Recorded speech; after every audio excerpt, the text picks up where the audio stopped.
Oh, welcome back, underdogs, misfits, and other little lunatics. I didn't think I was gonna come back tonight. I got in my comfy clothes, and then I just threw dinner in for Jake because he works a 12-hour tomorrow, so I like to get his dinner ready for him. And I was like, well, it's gonna be in the oven for an hour.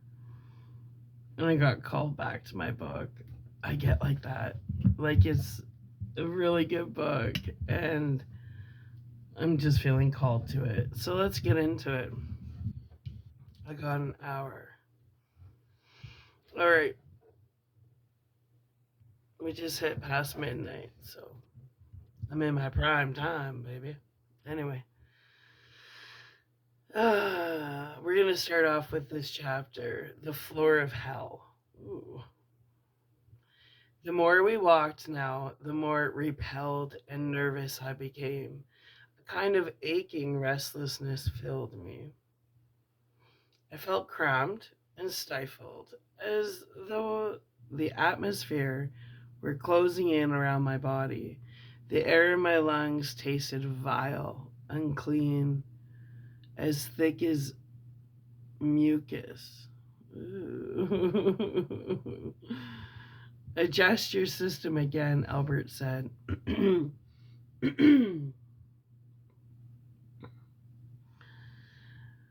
Once again, sorry. Once again, I'd done it 5 times now, or had it been 6. I visualized myself as I would have to be to function under these new conditions. Not function in comfort, God knew. That concept had long since left my system. Survival was all that I could hope for now. Once more, I felt my body clotting. So much so now that I might have been alive on Earth again. My flesh congealed and weighted, my bones coagulated into hardness. Hold on. Pardon me.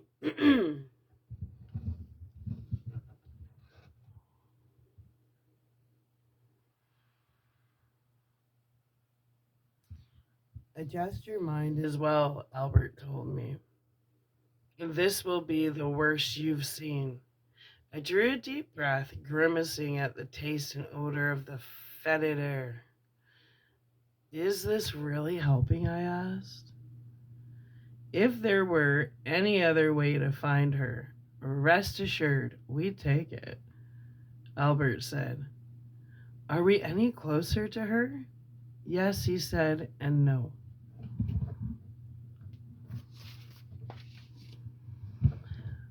I turned to him in irritation. What does that mean? I demanded. His urgent look reminded me to quell my anger. At first, I couldn't. Then, realizing that I must, I strained to keep myself controlled. Are we any closer? I asked. We're moving in the right direction, he replied. I just haven't been able to locate her yet. He stopped and looked at me. I'm sorry that I can't explain it any better, he said. I can say that yes, it's helping. Please believe me. I nodded, returning his look. Tell me if you want to go back, he said. Go back? Let me look for her. I want to find her, Albert, now. Chris, you've got to. I turned away from him in fury, then looked back as quickly. He was only warning me. My new impatience with him was a sign that the environment was affecting me again. Choose your environment wisely, peeps. I'm serious. I started to apologize, then felt myself begin to tense with anger once again. I almost lashed out at him. Then a beam of reason pierced the dark resentment in my mind, and I knew once more that he was only trying to help. Who was I to argue with a man who had come to this awful place to help others? What in God's name was the matter with me? My sentiments reversed themselves again. I was disconsolate once more, stricken by my inability to. Chris, you're hunching again, Albert said. Concentrate on something positive. A burst of alarm. I willed my clouding mind to think of Summerland. Albert was my friend. He was taking me to find Anne, his only motivation, love. Mine's water right now. Give me a sec.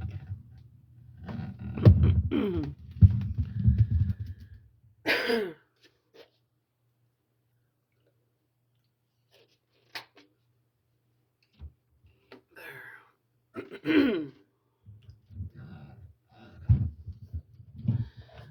Better? Yes. Better? Albert squeezed my arm. Hold to that, whatever it is. I'll try, I said. I'm sorry I slipped again.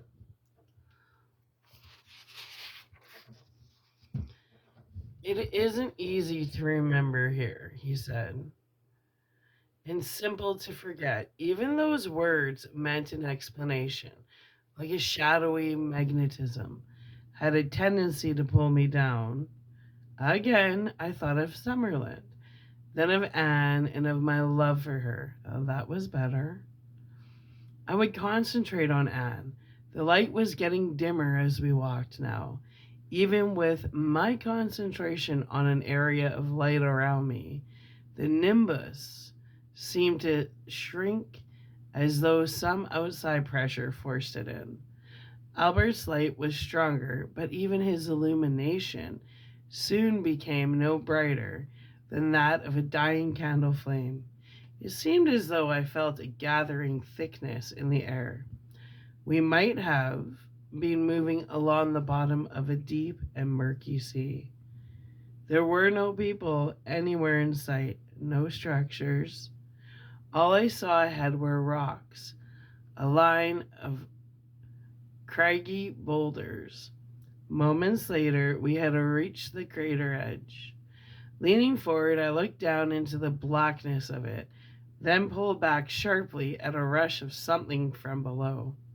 Something toxic and malignant. What? I muttered. If there is any place I've been to that deserves the name of hell, this is it. Albert told me. It was the first time I had ever heard the sound of misgiving in his voice, and it made my fear increase. The constant throughout all of this had been his strength, if this place frightened him. We must go down there, though, he said. I wasn't sure if he was telling me or steeling himself for the ordeal. I drew in laboring breath. Albert, she isn't down here. I said, I pleaded. I don't know, he answered. His expression was grave. I only know we have to go there if we want to find her. Shuddering, I closed my eyes and tried to remember Summerland. To my dismay, I found myself unable to do it. I strained to conjure up a vision of the lake shore I had stood on, the exquisite scenery.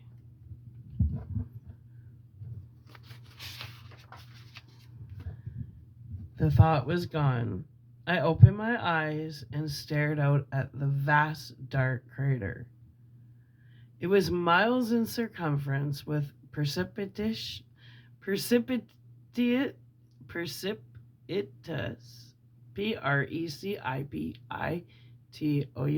walls. All I could make out on its floor, It was like trying to pick out details in a night shrouded valley where huge masses of rock, as though some cataclysmic landslide had occurred in eons past. I thought I made out openings, but wasn't certain. Were there tunnels in the rock? I shuddered again, trying not to let myself imagine what sort of beings might exist in those tunnels. We have to go this way, I asked. I knew the answer in my mind, but heard my voice speak nonetheless, my tone one of faltering dread. Chris, let's go back. He said, let me look on my own. No, I braced myself. I loved Anne and would help her. Nothing in the depths of hell would keep me from it. Albert looked at me and I returned his gaze. His appearance had changed. He was as I remembered him on earth. Nothing of perfection could survive in this place, and his features bore the cast I recollected from my youth. He'd always looked a little pale, a little ill. He looked that way again, as I was sure I looked. I could only pray that underneath his pallor,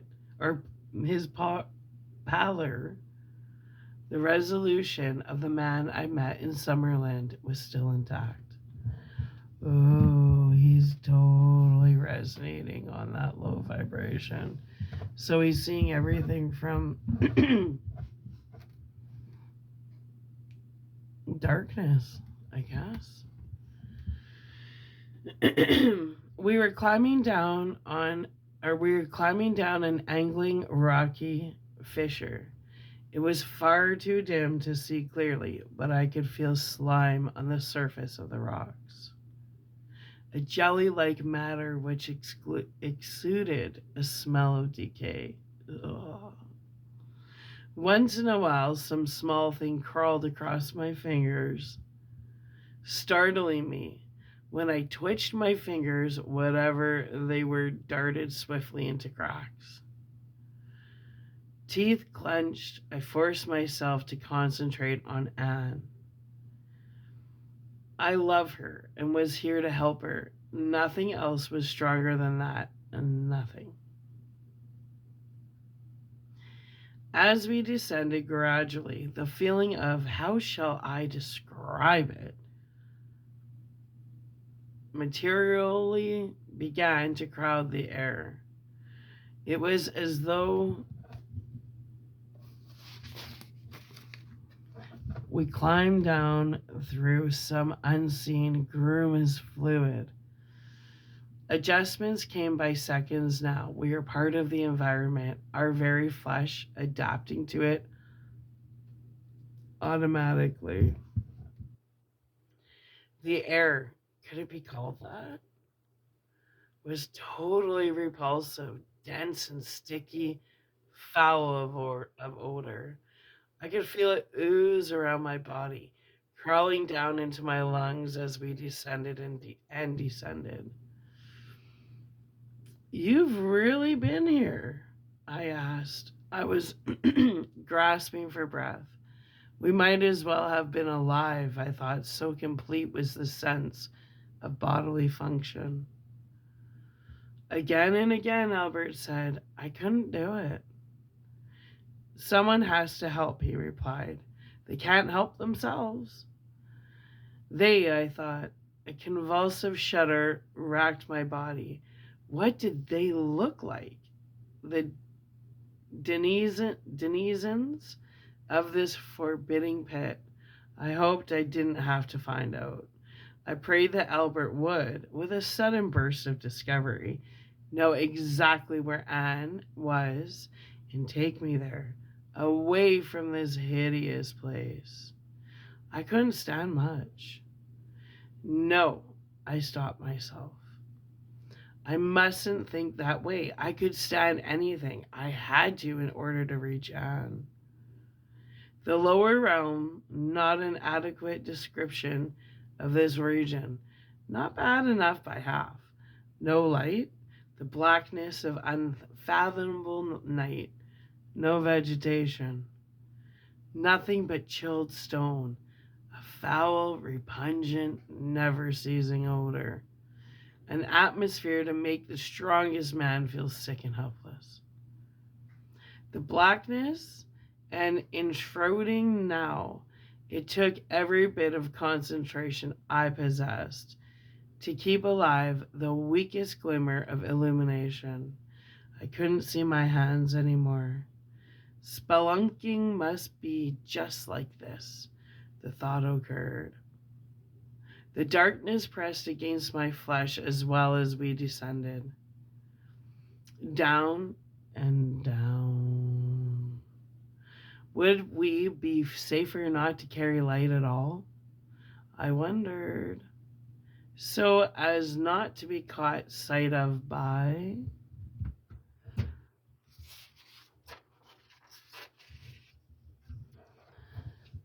I gasped as, with the thought, abysmal blackness covered me. Albert, I whispered, conceive of light? He told me quickly. I clung to the cold rock wall and strained to do as he had said, my brain laboring to create an image of illumination. In thought, I struck a match that would not ignite. Again and again, I raked its head across the rocky surface, but the best I could manage was a vision of a furtive, random spark in the distance. I tried to imagine a torch in my hand, a lantern, a flashlight, a candle. Nothing worked. The darkness tightened its grip and I began to panic. Abruptly, I felt Albert's hand clamp down across my shoulder. Light, he said. Relief washed over me as illumination came back like a pale corona around my head. I felt a glow of reassurance at the light, but even more at Albert's still intact ability to restore in me the strength to bring it back. Keep it strong in your mind, he said. There is no darkness in the universe to match that of the lower realm.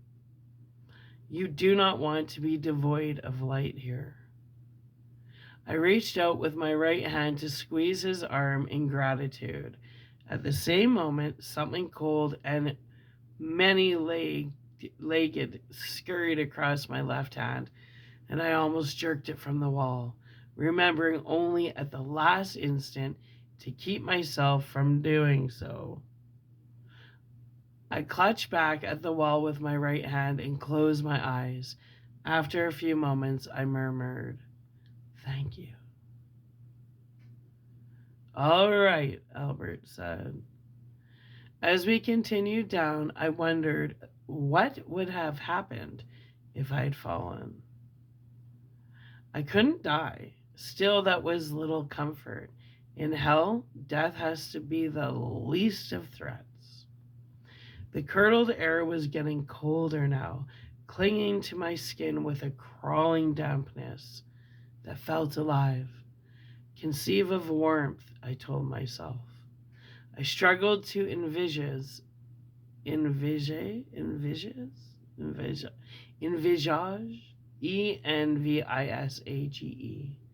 the air of Summerland, to feel its warmth on my skin.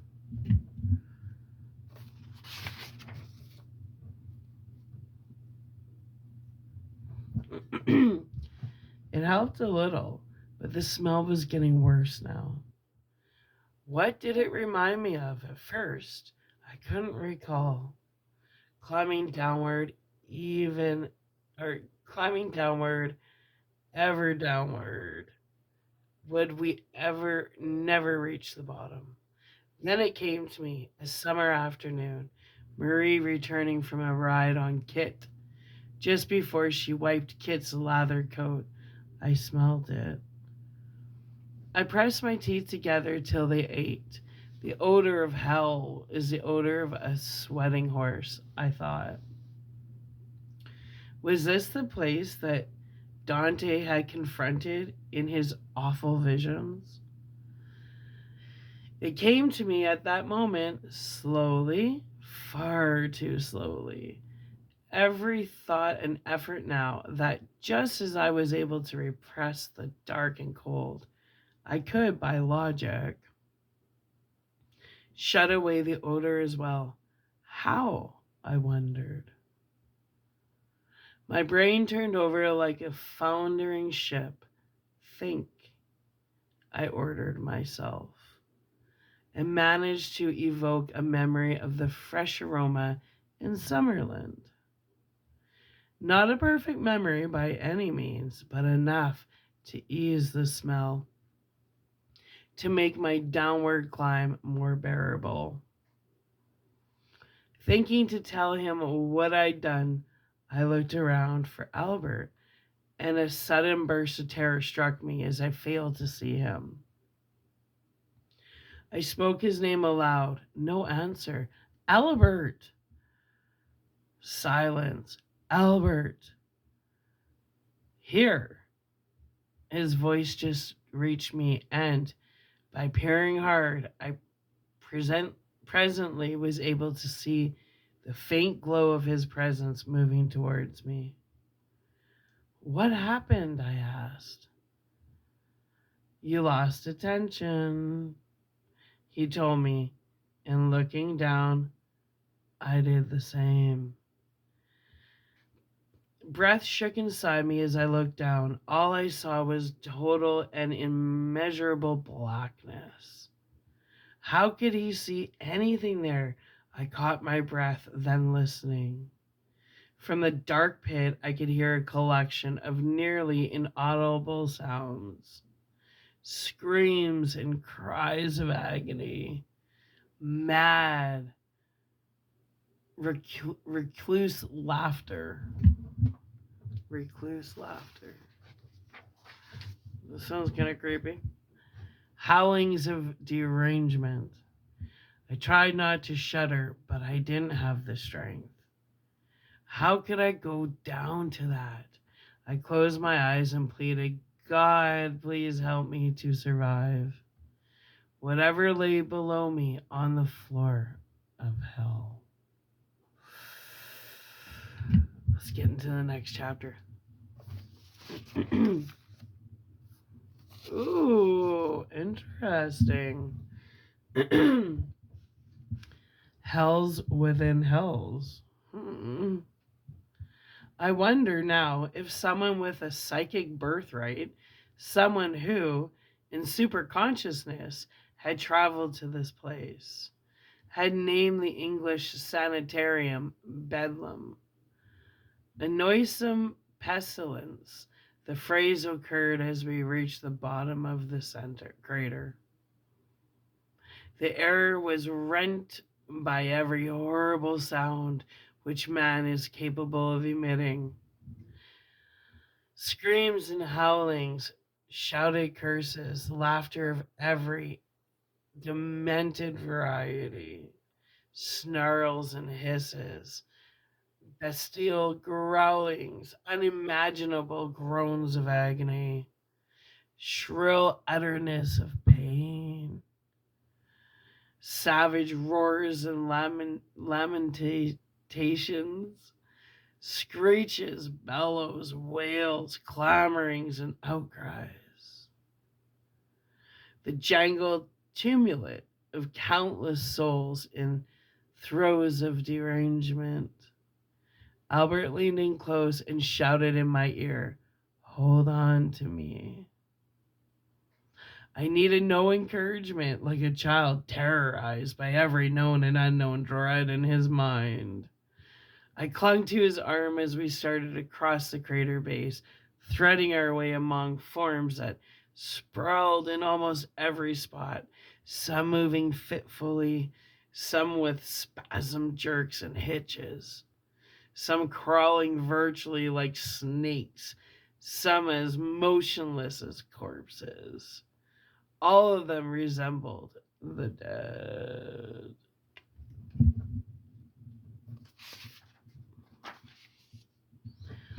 What I could make out through the feeble light we carried with us cowed my soul.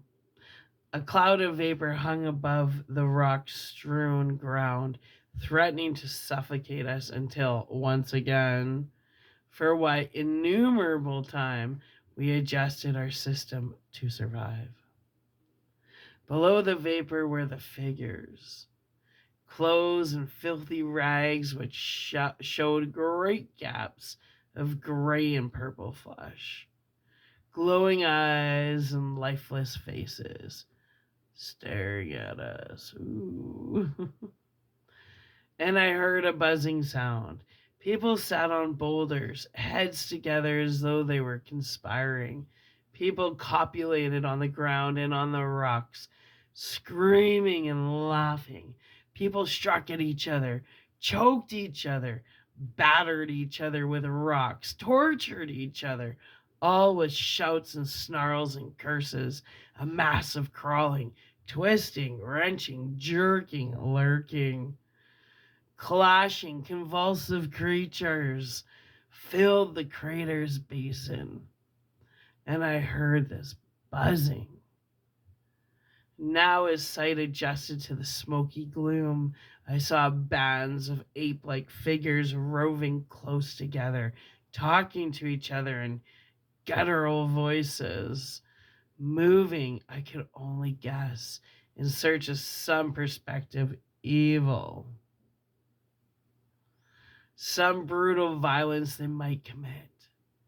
And the buzzing continued, an interminable drone from a source I couldn't spot.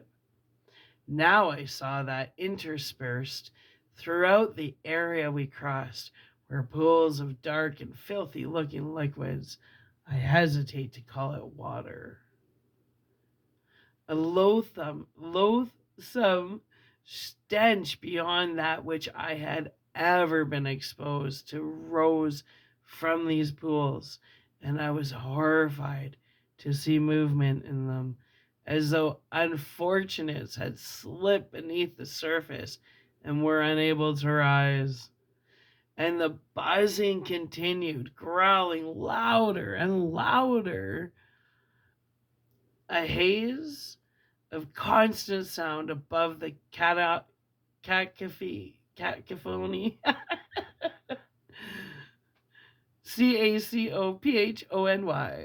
of human and inhuman noises. A sudden burst of vicious thoughts struck violently at me, but I thought we couldn't pick up thoughts. The idea came, I felt crushed beneath the weight of the assailing visions, and could only assume that such thoughts were so rabid in their focus that telepathy was not required to absorb their vibrations. That such thoughts were actually tangible to the senses, more a wave of physical shock than a conflux of immaterial ideas. Feelings that wave as it seared and sickened me. I looked around and saw a knot of people standing about 10 yards from us, illuminated by a lurid, dirty looking orange glow. Some had snarling grins on their faces, other expressions of savage hatred. It was a wave of their thoughts. Suddenly I cried out, stunned. The sound of it unheard beneath the lunatic din. The buzzing I heard was that of flies. Millions of them.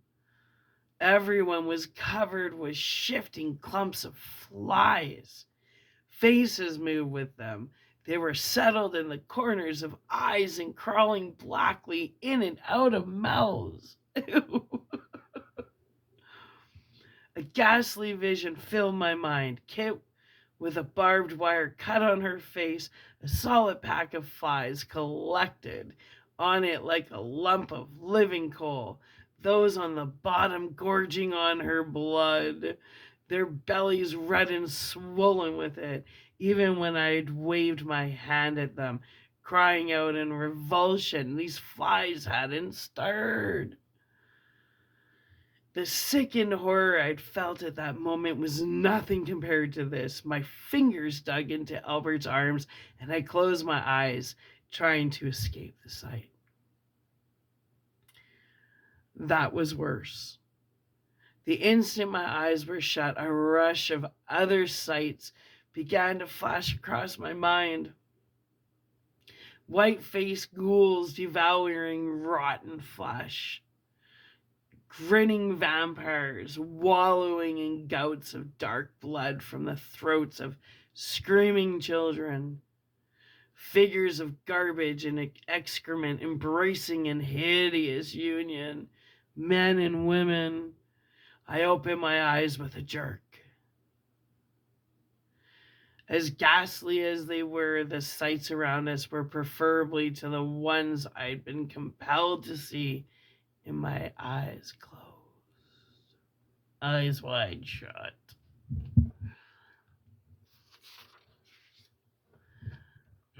Resist their thoughts, Albert shouted. Don't let them weaken you. I looked at him in wordless dread. Had he known? I tried to resist. Robert, how I tried, attempting to avoid the grisly sights and sound those people constantly inflicted on me. The smells and tastes and feels of this place. Anne couldn't be here, I told myself. I wouldn't allow myself to believe it. Abruptly now, as though there were some connection with my thoughts of Anne, the most elaborate of despairs and anguishes began to flood my consciousness. I can only say that nothing in my life had come even remotely close. Because the physical brain is incapable of dealing with multiple thoughts at one time, whereas the spirit mind can take on a mass of impressions. Even a mind as lowered as mine had to become. These impressions were like sprays of acid burning at my mind, utter hopelessness and dolor violed for the very existence of my consciousness. A melancholia so vast it yawned beneath me like a pit without a bottom. Anne isn't here. The thought became my only defense. Not among these. I started crying in shock as a man came lurching up to us, wearing what appeared to be the remnants of a toga, now black and shards hanging from his body. His limbs were so devoid of flesh as to be skeletal. The hands he stretched out towards us were like talons on a bird of prey, the fingernails like black claws. His face was scarcely recognizable as such, distorted and malformed. His glittering eyes were small and red, his open mouth repulsive, filled with teeth like yellow fangs. Much of his face was decayed, gray bones showing through the rotted flesh. I cried out, horror-stricken, as he clenched my arm, his touch causing an intense nausea to billow up inside me. There, he cried, pointing with one of his claw-like hands. Involuntarily, I looked where he was pointing and saw a man.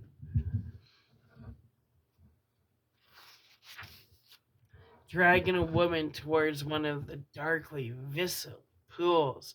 She was shrieking in mindless terror, the sound of it cutting through me like razor slashes. I cried out again as I recognized her. Anne! Chris, no! Albert warned. Too late. I had already. Let go of his arm. already eluded his desperate grab for me. "I'm coming!" I shouted, lunging towards Anne. All hell broke loose. I'd never truly known the meaning of that phrase till then.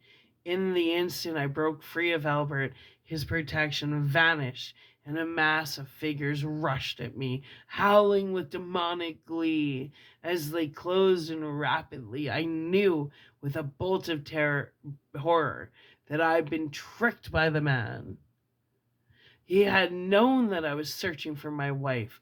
Was his mind that cunning? Whatever it was, he'd only made me think that it was Anne. Already I knew it wasn't. The moment I pulled away from Albert, the woman's face had altered to the ghastly look of all the others. Jarring to a halt, I tried in vain to turn, twisting around in a frenzied panic. No use. I barely began to move when they were on me from every side, waves of shrieking figures clutching at me. I staggered and lost balance, tried to catch myself and started falling. Howls of savage mirth enveloped me. I cried out, horrified, as I went toppling to the rocky ground, their bodies crashing down on top of me. Hands clawing at my face and body, tearing at my clothes, my flesh.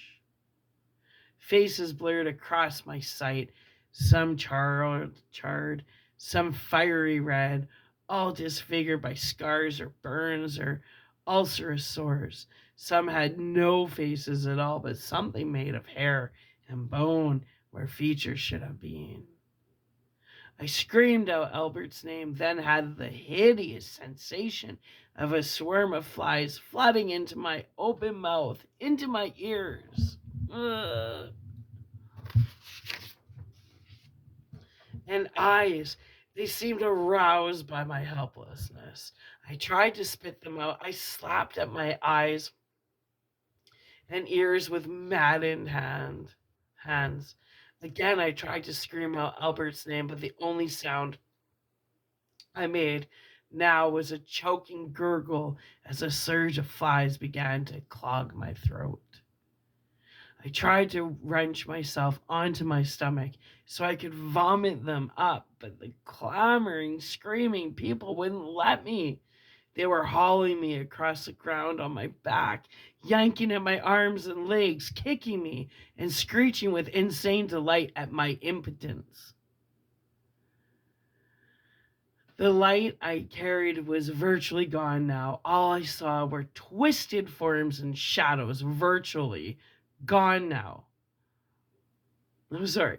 The light I carried was virtually gone now. All I saw were twisted forms and shadows hovering all around me.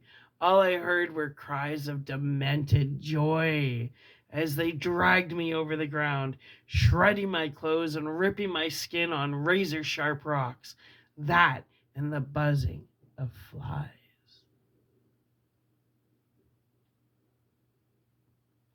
Albert, I thought in pleading anguish, help me, please. Total blackness now, the deafening buzz of flies swarms in my ears, the sensation of their crawling by the hundreds in my mouth and throat across my staring eyeballs. Abruptly, then I felt myself being plunged into icy liquid, shoved beneath its surface. Instantly, it flooded down my throat and pressed against my face. An indescribable sensation, a combination of every vile taste and smell conceivable. I felt the claw-like hands force me down into the liquid, my horror increasing even more. How was this possible? As below the surface, other hands began to clutch at me. I tried to scream, but only made a strangled, bubbling noise as hands kept pulling at me, passing me down from unseen grasps to unseen grasps, dragging me deeper and deeper into the noxious depths. Body started clinging to me now, skeletal, with streamers of rotting flesh. My eyes were tightly closed, but I could see their faces nonetheless. The faces of the living dead regarding me with gleeful, burning eyes as I went down and down and down. And I thought, my consciousness began to fade. I've failed you. I sat up with a shocked cry. Albert held his hand on my shoulder, and I stared at him. At last, I looked around. We were sitting on a barren plain, all gray sky, the color of muddy slate. A cold wind moaned across its stark, unending flatness. Yet I tell you, Robert, that compared to where I'd been, that plain was paradise. How did you get me? I asked. That I was with him seemed beyond my comprehension. You were only in their grasp a few moments, he told me. A few moments? I knew I was gaping, but they knocked me down and dragged me to a pool and pushed me underneath the surface where... He shook his head, smiling grimly. You were in my sight the entire time. No more than several feet away. They touched you only with their minds. That'd be like projections, like earthly projections. Mind over matter. God, I shivered uncontrollably. That has to be hell. It has to be. One of them, he answered. One. I stared at him appalled. Chris, he told me, there are hells within hells within hells. Ooh. Okay, my oven timer went off about 5 minutes ago, so I'm gonna shut down this video a little early, go check on the food, and then upload this. And then once I have food dealt with, we'll be back because this is getting good. Here, I thought I was shutting her down. Yeah, right.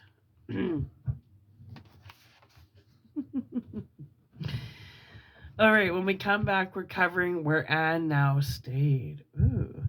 So, underdogs, misfits, and other little lunatics. To all you who are sleeping right now, I hope you're having the sweetest of dreams. And to the rest of you that are following me as I read this, what a good freaking book, eh? Nice. Okay, I'll be back with Where Anne Now Stayed. Ooh, interesting. Love you. I'll be back.